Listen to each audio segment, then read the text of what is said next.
Hello friends, என் பேர் ஈஸ்வர். நான் இந்த வீடியோவில் உங்களுக்கு எப்படி iOS 11 இன்ஸ்டால் பண்ணுறதுன்னு சொல்லி தர போகிறேன்.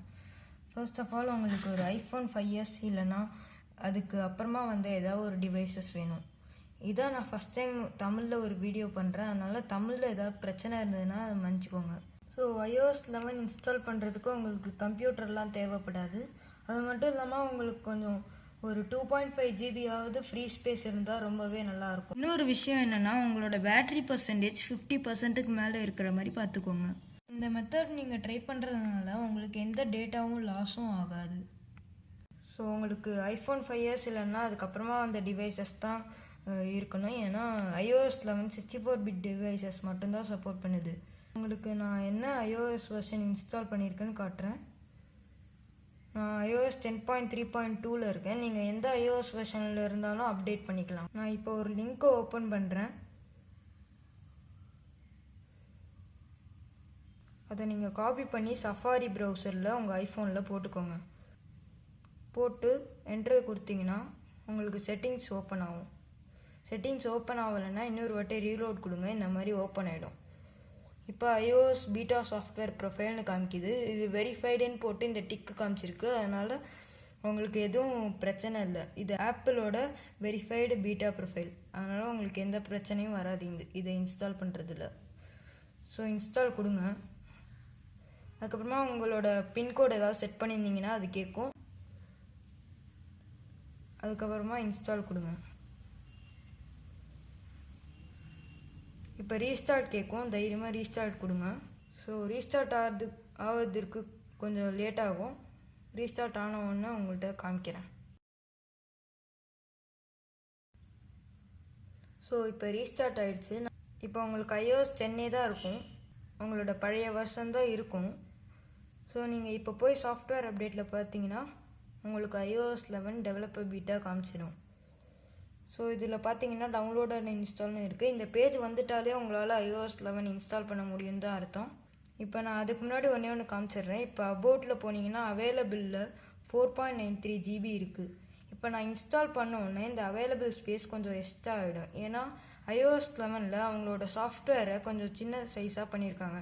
அதனால் உங்களுக்கு கொஞ்சம் அவைலபிள் ஸ்பேஸ் எக்ஸ்ட்ராவாக காமிக்கும். நீங்கள் அப்டேட் பண்ணுறதுக்கு முன்னாடி இன்னும் ஒன்று சொல்ல விரும்புகிறேன். iOS 11 நீங்கள் நினைக்கிற மாதிரி இப்போ இருக்கிற மாதிரி ரொம்ப ஸ்டேபிளாக யூஸபிளாக இருக்குமான்னு நீங்கள் ஃபுல்லாக ஷியூராக சொல்ல முடியாது.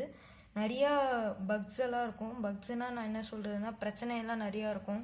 உங்களுக்கு ஒரு சில விஷயங்கள்லாம் நீங்கள் எதிர்பார்க்குற அளவுக்கு வேலை செய்யாது. ஸோ நீங்கள் என்ன செய்யலான்னா, ஒரு செகண்டரி டிவைஸ், அதாவது நீங்கள் சிம் போடாமல் சும்மா செகண்டரியாக வச்சுருக்கிற டிவைஸில் இன்ஸ்டால் பண்ணலாம். அப்படி இல்லை என்கிட்ட செகண்டரி டிவைஸ்லாம் இல்லைன்னா உங்கள்கிட்ட இருக்கிற ப்ரைமரி டிவைஸில் இன்ஸ்டால் பண்ணி நீங்கள் கொஞ்ச நாளைக்கு செக் பண்ணலாம். அப்படி உங்களுக்கு பிடிக்கல, உங்களுக்கு சரி வரலன்னா நீங்கள் திருப்பி iOS 10 போட்டுக்கலாம். அப்படி அந்த iOS 10 எப்படி ரிவர்ட் பண்ணுறது உங்களுக்கு தெரியலன்னா நீங்கள் கமெண்ட் பண்ணுங்கள். நான் உங்களுக்கு எப்படி பண்ணுறதுன்னு இன்னொரு வீடியோவில் போடுறேன். ஸோ நான் இப்போ இன்ஸ்டால் பண்ணுறேன். பார்த்தீங்கன்னா அப்டேட் ரிக்வஸ்டடுன்னு காமிக்கும். கொஞ்சம் வெயிட் பண்ணிங்கன்னா டவுன்லோடிங்னு ஆரம்பிச்சிடும். ஸோ நான் இந்த டவுன்லோட் முடிகிற வரைக்கும் வெயிட் பண்ணுறேன். அதுக்கப்புறமா உங்களுக்கு காமிக்கிறேன். பார்த்தீங்கன்னா இந்த மாதிரி வெரிஃபையிங் அப்டேட்டுன்னு வருது. இப்போ நான் டவுன்லோட் பண்ணி முடிஞ்சிச்சு அது. ஸோ பார்க்கலாம். இன்னும் கொஞ்சம் நேரத்தில் இன்ஸ்டால் பண்ணுறதுக்கு அதுவாகவே கேட்கும். இப்போ அதுவாகவே ரீஸ்டார்ட் ஆகிருக்கு. இப்போ அதுவாகவே இன்ஸ்டால் பண்ண ஆரம்பிச்சிருச்சு.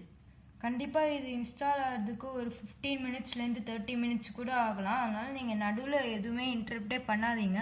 அப்படி பண்ணிங்கன்னா உங்கள் ஃபோன் யூஸே பண்ண முடியாத அளவுக்கு கூட ஆகலாம். ஸோ இந்த மாதிரி உங்களுக்கு ஒரு லோடிங் பார் வந்துருச்சுனாலே போதும், உங்களுக்கு இன்ஸ்டால் ஆகுதுன்னு அர்த்தம். இன்ஸ்டால் ஆன அப்புறம் நம்ம பார்க்கலாம். ஸோ பாருங்கள், இப்போ பூட் ஆகிடுச்சு. பாஸ்வேர்ட் கேட்குது. ஸோ நான் பாஸ்வேர்டு என்டர் பண்ணுறேன். இப்போ பார்த்தீங்கன்னா இதுதான் iOS 11. உங்களுக்கே நிறையா சேஞ்ச் ஆகிருக்கிறது தெரியும்னு நினைக்கிறேன். இப்போ பார்த்தீங்கன்னா ஏர்டெல்ன்ற சிக்னல் பார் கொஞ்சம் சேஞ்ச் ஆகிருக்கு. முன்னாடி டாட்ஸாக வரும். இப்போ கொஞ்சம் சேஞ்ச் பண்ணியிருக்காங்க. அதே மாதிரி பேட்ரி இண்டிகேட்டர் கூட கொஞ்சம் சேஞ்ச் பண்ணியிருக்காங்க. நான் செட்டிங்ஸ் போய் காமிக்கிறேன். இப்போ பார்த்தீங்கன்னா கொஞ்சம் ஸ்லோனஸ்ஸாக கொஞ்சம் ஸ்லோவாக இருக்கிறது உங்களுக்கே தெரிஞ்சிருக்கும். பார்த்தீங்கன்னா இப்போ iOS 11 முன்னாடி இப்போ பாருங்கள் அவைலபிள் வந்து 5.2 GB இருக்குது. முன்னாடி நம்ம அப்டேட் பண்ணுறதுக்கு முன்னாடி பார்க்கும்போது 4.9 GB இருந்தது. ஸோ நம்மளுக்கு ஒரு 300 MB அளவுக்கு ஃப்ரீயாக இருக்குது. ஸோ இவ்வளோ தான் நம்மளுக்கு iOS 11 அப்டேட் ஆகிடுச்சு. ஸோ இதோட ஃபீச்சர்ஸ் பற்றி உங்களுக்கு இன்னொரு வீடியோ வேணும்னா அதையும் கமெண்ட் பாக்ஸில் கேளுங்க. நான் உங்களுக்கு கண்டிப்பாக அதை பற்றி ஒரு வீடியோ போடுறேன். ஸோ இது கொஞ்சம் ஒருவேளை இந்த iOS 11 உங்களுக்கு பிடிக்கல, ஸ்லோவாக இருக்குன்னா நீங்கள் திருப்பி iOS 10 கூட ரிவர்ட் பண்ணிக்கலாம். அது எப்படி பண்ணணும்னு கேட்டிங்கன்னா அதுக்கும் கமெண்ட் பாக்ஸில் சொல்லுங்கள். நான் உங்களுக்கு எப்படி ரிவர்ட் பண்ணுன்றதுக்கு இன்னொரு வீடியோ போடுறேன். ஸோ பார்த்தீங்கன்னா ஸ்டேட்டஸ் பார்லாம் கூட மாறி இருக்குது.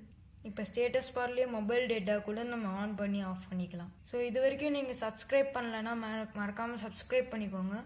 அப்படியே அந்த பெல் பட்டனும் கிளிக் பண்ணிக்கோங்க. உங்களுக்கு நான் ஏதாவது வீடியோ போட்டேன்னா கண்டிப்பாக நோட்டிஃபிகேஷன்ஸ் வந்துடும். ஸோ உடனே பார்த்துக்கலாம். இந்த வீடியோ பிடிச்சிருந்ததுன்னா லைக் கொடுங்க, பிடிக்கலன்னா டிஸ்லைக் கொடுங்க. மறக்காமல் சப்ஸ்கிரைப் பண்ணுறேங்க. தேங்க்யூ. உங்கள் ஃப்ரெண்ட்ஸ் அண்ட் ஃபேமிலி யாராவது ஐஃபோன் இல்லைன்னா ஆண்ட்ராய்டு யூஸ் பண்ணுறாங்கன்னா அவங்களுக்கும் இந்த சேனலை பற்றி சொல்லுங்கள். நான் இங்கிலீஷ்லேயும் போடுவேன், தமிழ்லேயும் போடுவேன். இந்த மாதிரி யூஸ்ஃபுல்லான டுட்டோரியல்ஸ்லாம் நிறையா போடுவேன். ஸோ அவங்களுக்கும் ரெக்கமெண்ட் பண்ணுங்கள். அவங்களுக்கும் ரொம்ப யூஸ்ஃபுல்லாக இருக்கும்.